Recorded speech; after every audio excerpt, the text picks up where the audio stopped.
मुस्बत कंपटीशन करना ऐन जायज़ है।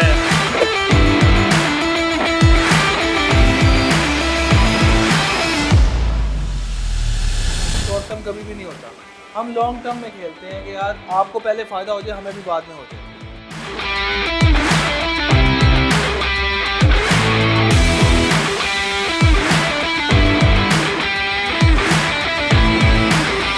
हमने आईटी को पाला है और इसको बड़ा किया है। हमने वो दौर भी देखा है जब फ्लॉपीज का दौर